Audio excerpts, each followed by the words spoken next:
Good day. Welcome to the Trainers Forum, and I'm your host, Dino Santos, the, the originator of this channel, whose purpose it is to provide information to the public about things related to training, to service, and to history as a whole. So today, we do have a unique guest in Mr. Ray Liwanag, who is part of the Pag-IBIG Fund. So let's welcome Ray to the virtual stage. Ray, could you say something about yourself? Good evening to everyone and to our would-be audience.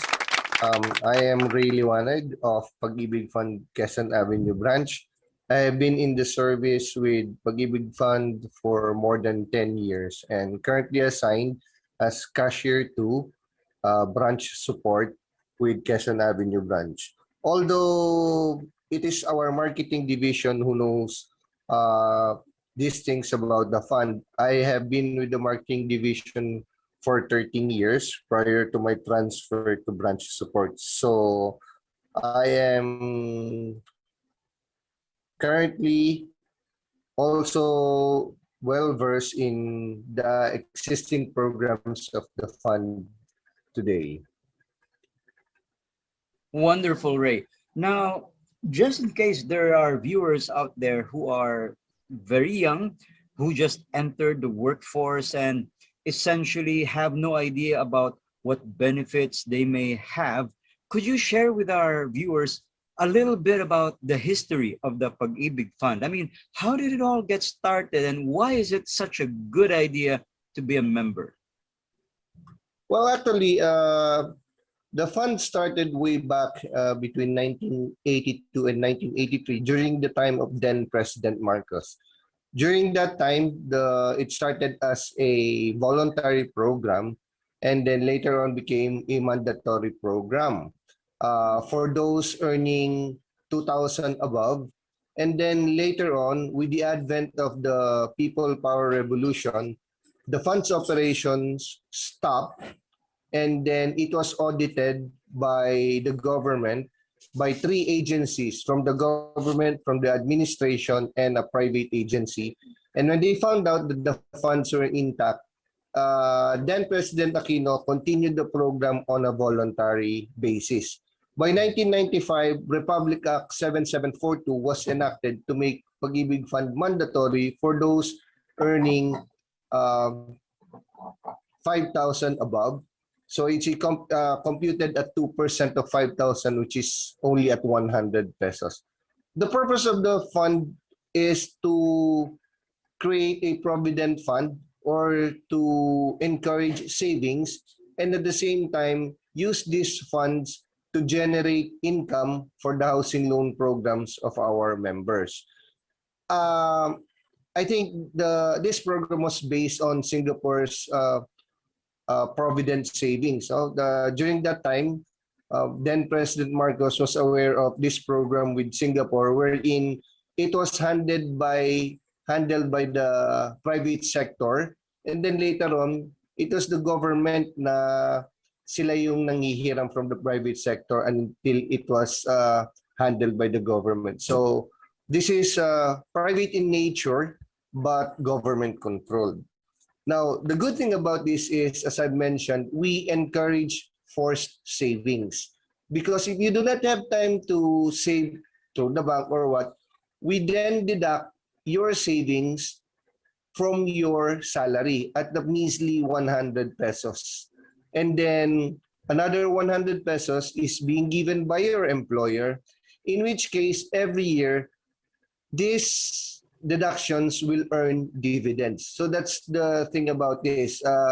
Without doing anything for measly 100, 200 pesos, your contributions earn dividends, which can be accumulated. And then when time comes to withdraw the contributions, those employee, employer, and the dividends will be given in lump sum to the members.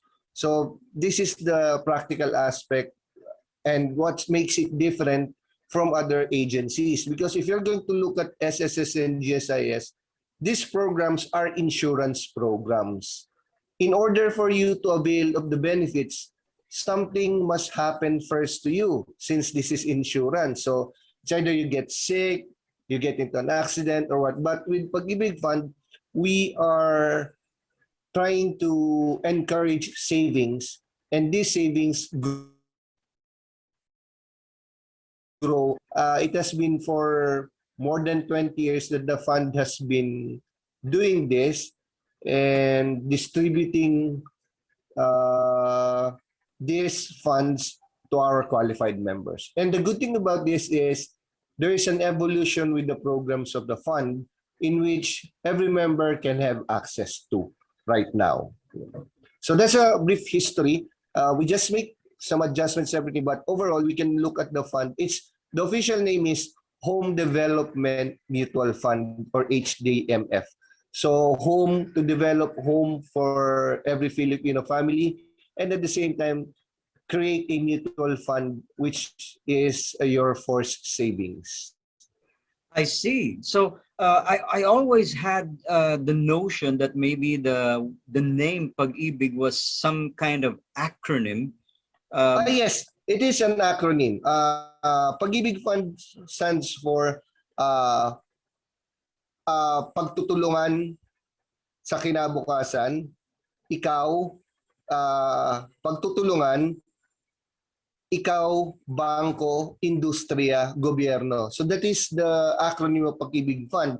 Ikaw, which stands for the member, the banks, which also helps facilitates for our housing loans, ikaw, bangko, industriya is the workforce, it's the employer, and then the government which handles these funds. So that is the meaning of Pag-ibig Fund. And the official name is HDMF. Yeah. I see. Although I do love the name because it conjures up images of heart. In other words, the government eager to help people have a home, not just a house, but a home where they can raise a family. And my take home from what you've shared so far is that it seems that if a person wants to be a member and is qualified, that his company is obliged to match his contribution so that that fund grows and eventually becomes something that can be used to borrow money so that they can build their dream house. So far, so good. Yes, correct. Correct. That is why if you're going to look at the acronym, it is a combination of the four sectors of society which will help our individual achieve their dream of home ownership and have savings. For you, Ray, I have a question because oftentimes agencies will do have their struggles. Some will even have their growing pains. What has been for you one of the biggest challenges that the agency has faced, maybe in trying to get members to join or in trying to get companies to provide this as a service for their employees? Well, actually, the challenge lies in what we call as non-complying employers because if you're going to look at the workforce, we still have a lot of companies which are not complying, and so we have to enforce the law. That's one of the problems we have. So it's primarily a coordination with the Bureau of Permits to find out who are these non-complying employers which should be in which should be their employees should be covered by the fund. If it's below 5,000, then it becomes voluntary. But if the employee still opts to have that membership, the company cannot deny that option. So it is a matter of in enforcing this right now. That is what we call as trying to increase our membership level right now. So these are some of the challenges, plus the challenges that we faced during the pandemic on how to continue with the services, and at the same time our challenges on how to collect delinquent accounts both from the employers who do not comply and also for our housing loans. So the fund has many challenges as we speak, but we're glad to see that more or less we are able to overcome it with the different strategies. I'm glad to hear that because I do know that some agencies, for example, struggle with, say, collecting from cooperatives who have no trouble organizing and forming a cooperative to borrow. But then when it's time to pay up, then it becomes very difficult to collect from them. Uh, sometimes, uh, in Tagalog, they say, hinahabol pa sila ng itak when Mhm. they try to collect. No, but I do love the facts that you shared with me. Like, for example, imagine that for a small an amount as 100 pesos, a person can begin to build the nucleus of a dream of a home, their own home. So you're saying that even if the income of a person is, say, 5,000, is that a month? Because if it is, then goodness gracious, so many people will qualify and should be members of the Pag-ibig Fund. Yes, the ceiling of our contribution is up to 5,000. But if you're earning more than that, you have the option to increase. Now, when it comes to the housing loan, of course, we have to look at the different programs that other agencies or other sellers are offering, which are the socialized housing programs and the low-cost housing. Because we will have to base the income of the individual on his capacity to pay on the amount that he can borrow in order to purchase a property. So that's what we're looking at. So it's a varied types of housing loan programs, and some of them or most of them focus on socialized or low cost housing in which we encourage our members. Yun yung pwede nilang kunin, pwede nilang ma-avail. However, if you have a higher salary and you opt for a higher loan amount, or let's say yung mga condos or what, then that's an option as long as you have the capacity to pay. But as you mentioned, we always design this program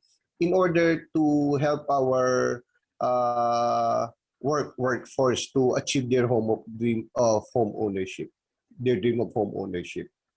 Outstanding. So what I'm taking from this is that the contribution can also be prorated depending on how much a person is earning and is willing to contribute. Is it Yes. similar to, for example, the SSS where your retirement pension is bigger if you also make bigger contributions while you're still working? Yes, actually, it pulls your dividends higher. No? So, for example, I'm earning 10,000. Technically speaking, 2% of 10,000 is 200.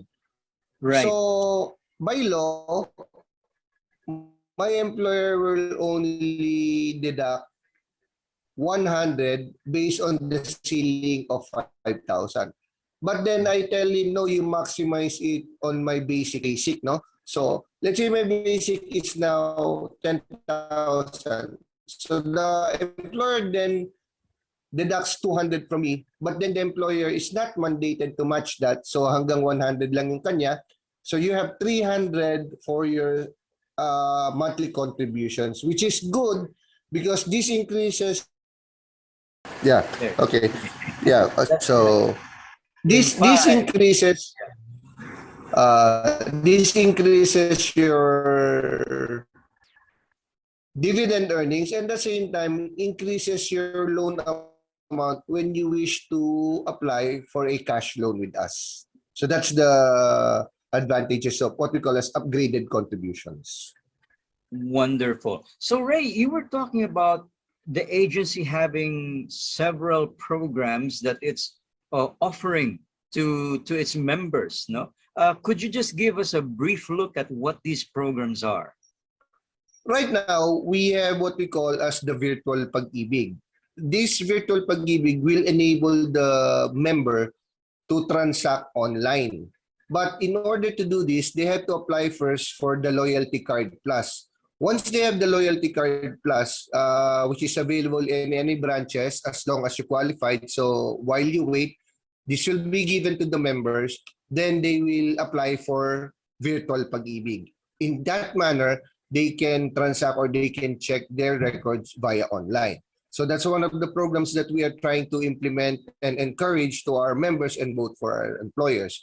At the same time, we are offering now what we call as the Modified Pag-ibig 2. Now, what is the Modified Pag-ibig 2? It's a high-yield savings program for our members. It's high yield because it's better than banks, and currently our Pag-ibig One membership has a dividend rate of between 5 to 6% per annum. So that's how high your 200 pesos earns every year. Now with Modified Pag-ibig 2, it can earn as much as 6 to 8% depending on the dividend rate on the succeeding months, and it is compounded annually, but it has a lock-in period of 5 years.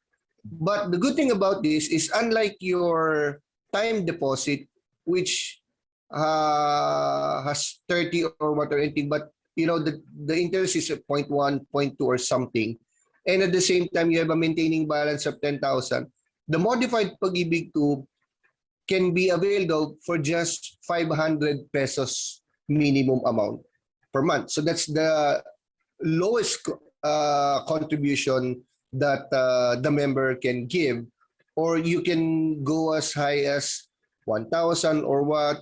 It entirely depends on you, but the minimum is 500 pesos a month. But the good thing about this is it's compounded annually, it's government guaranteed, and it's high yield.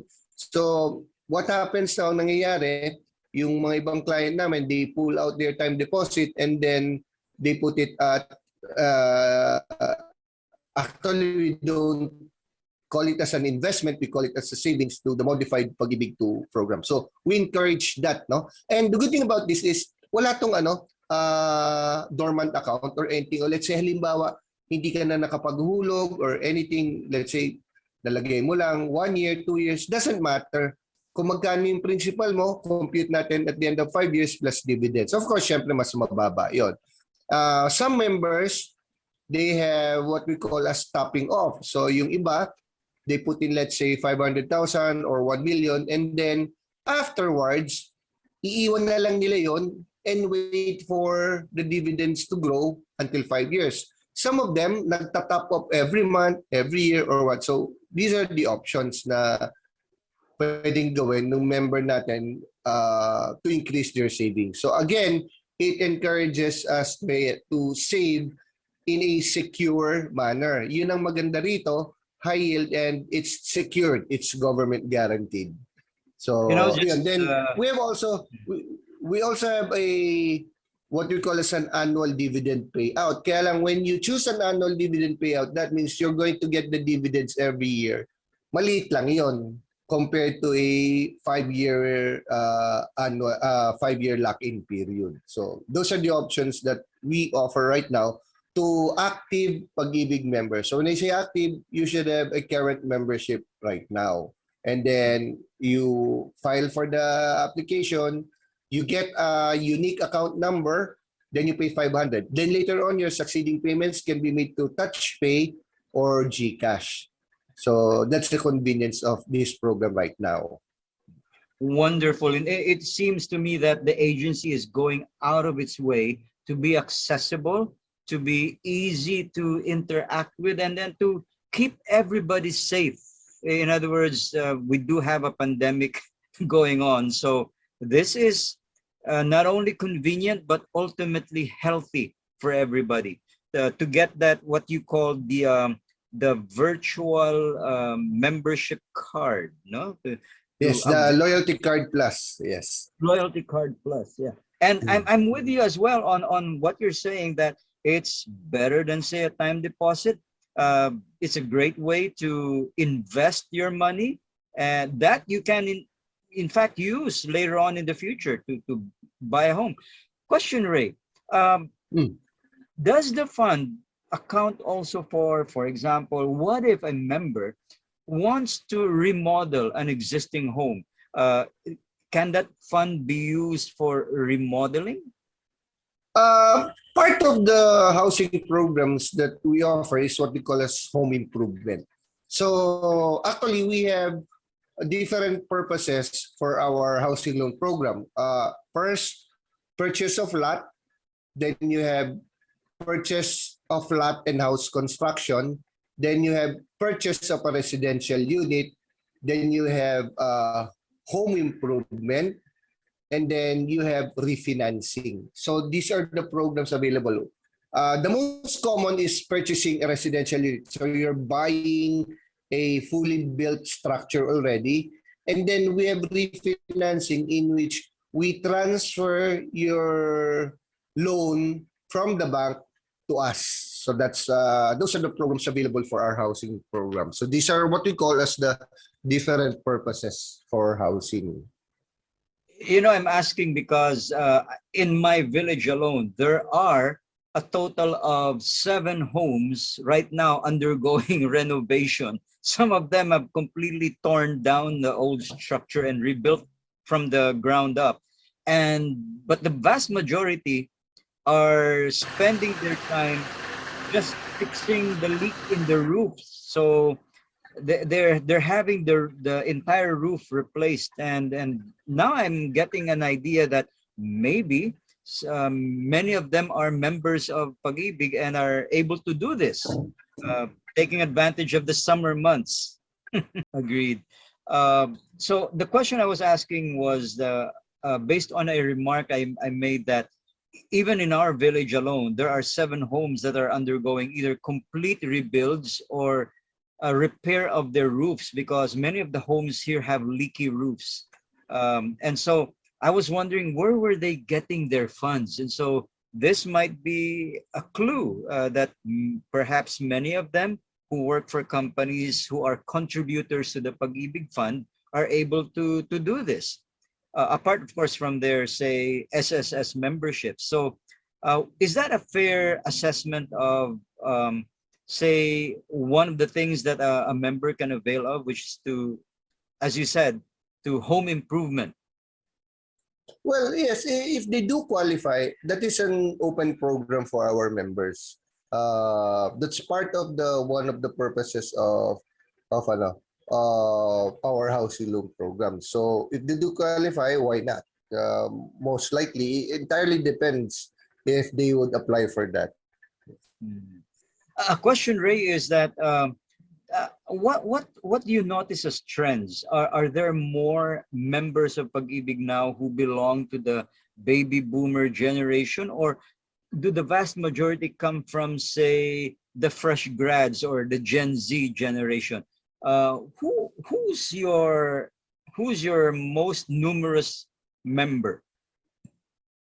Um, I cannot entirely say where it comes from, but since generally speaking, this is already a universal coverage. This would also include yung mga kasambahay natin. And we have also a program for what we call as our other working groups. So these other working groups, these are the classified ones as informal working groups. So we then offer these programs also for our informal working groups. No? So it's very varied. I cannot pinpoint exactly where it's coming from because we tap everything that we can with regards to our membership level.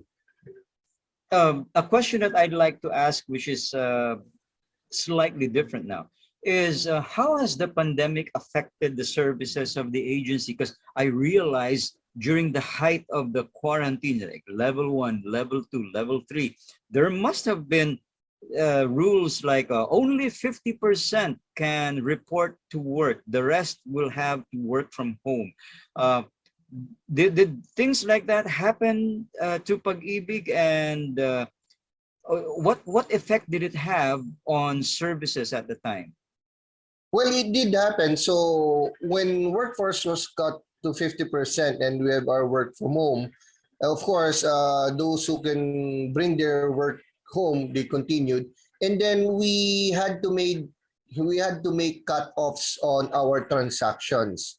So we cut off the time, we cut off the number of clientele that we can attend to, and then this is where we encourage the virtual Pag-ibig program for those. And some options also were what we call as drop boxes. So even if you cannot get into the office, we have a drop box for you to put your application. We also had limited transactions at that time. So for example, if your transaction was just going to verify this and that, then we just give you to transact via online or via the phone. We refrain from face to face when it's that simple transaction. Then when it comes to filing for the claims or the loans, then we have the drop boxes. And these are monitored to give our members the status of whatever their claims. The thing here on my part as disbursement officer, yun, they do have to come over to get their checks. So at least we're just having to put it a cut-off with the schedule of our transactions. So that's what we did. Wonderful. It seems that there is a deep concern for the workforce of Pag-ibig to keep them safe. In other words, to prevent many of them from being exposed to the virus. Yes, definitely, definitely. Management is doing also the best they can for the safety of the employees. Mm. A question though, which I was thinking about is, uh, did Pag-ibig experience what happened to some of the banks during the height of our pandemic? I think that must have been like early 2020 when some banks extended what they called a form of amnesty or a form of extension, because collecting was hard to do and going to the banks was hard to do because people were quarantined. Nobody could leave their Yes, home. yes. Pag-ibig Fund implemented the Bayanihan na Act program. So we had our penalty condonation and we had our refunds. And that was a good thing about it. There were also those employers which they paid their penalty, and because of the Bayanihan Act, we refunded these penalties to them. So these are programs also in line with the government in which Pag-ibig Fund acted upon. So we did programs which should help our members and the employers in order for them to pay their dues with the fund. So this was applicable during the time of the pandemic also. In every aspect of the program, the Bayanihan Act was one of them. Wonderful. So Ray, if people need to find out more information about this, I would assume that the Pag-ibig Fund has its own website or perhaps its own Yes, portal. yes. The website is www.pagibigfund.gov.ph. So So that's one GOV. straight. Yeah. Yeah. Yes, they can check their concerns there. They can check how much they can qualify for a housing loan. There are tools there for them to verify. But this is only on a general aspect. In order for them to have access to their own personal contributions, they have to apply for their loyalty card so they can access the virtual Pag-ibig. Because the virtual Pag-ibig is the secure online transaction for our members. You get a unique password for that. But for a general outlook on the programs on the fund, they can go to the website. Wonderful. Is there an app that they can download and install on their phone? And is it available in Google Play or iTunes? Right now, I'm not familiar with that. I'm not sure if it's already available, but rest assured that once it's available at Play Store, we will be disseminating this information to our members. Wonderful. I also like the fact that now transactions can be made through GCash and other electronic means of payment. So let me go on a bit of a personal question here. Ray, you've been working with Pag-ibig for so many years. Um, I'm just curious, have you always wanted to be part of Pag-ibig? How did you end up joining the agency? Um, Actually, most of most of us here, no, like my brother Bobby and my other sister who's a doctor, uh, when we were still studying, it was mandatory for us to take the civil service by our parents. So take this, take that, and that.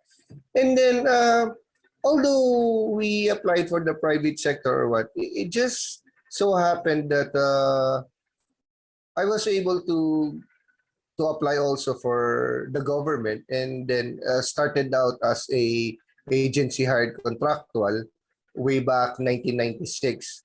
And that's how it started when they accepted me. The good thing about this is when you're in the government, you have security of tenure. The good thing also about the time during then that we were agency hired contractuals, the management, as long as you have a good record, would maintain your contract with them. So that's how I started continuously.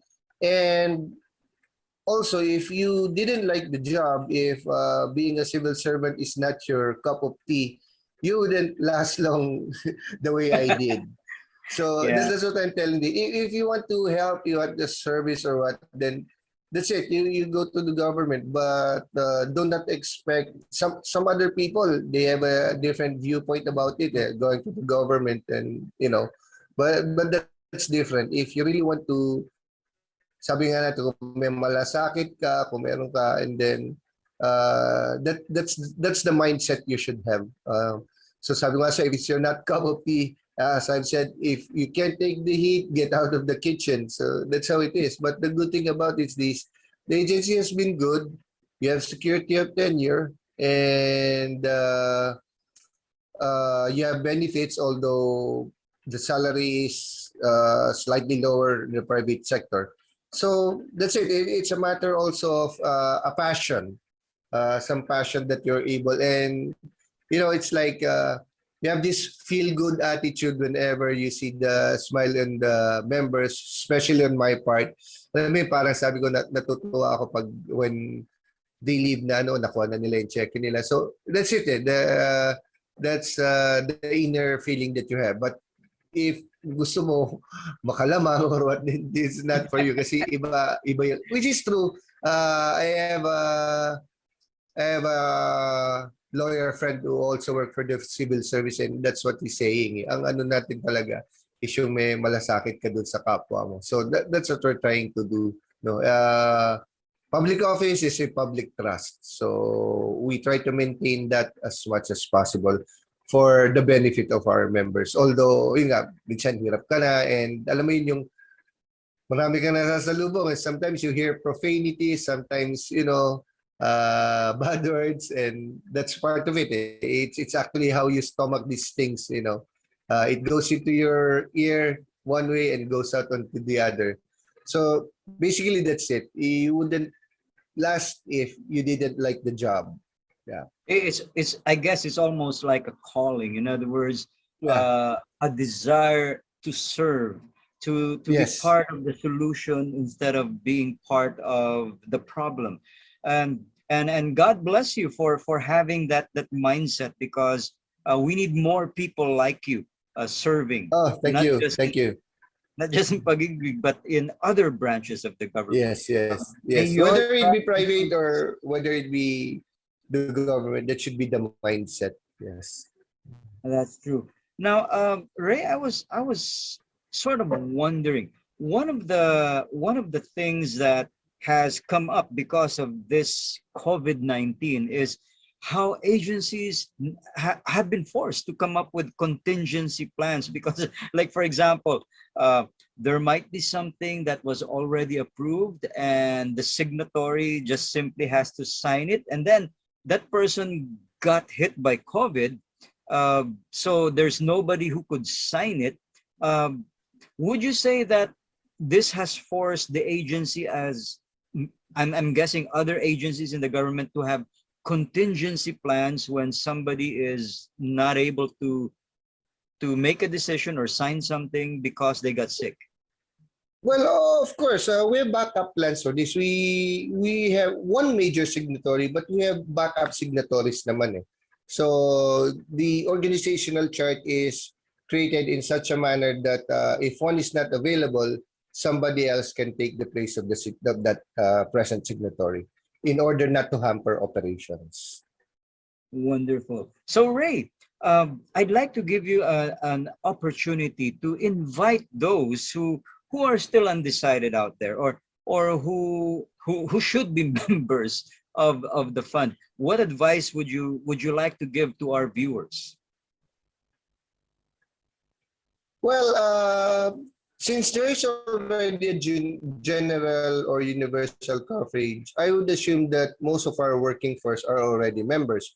Right now, I would like to encourage you to enroll into the modified Pag-ibig 2 programs for your future savings. So that's what we're trying to encourage right now. I also encourage that you get your loyalty card so you can have access to our virtual Pag-ibig.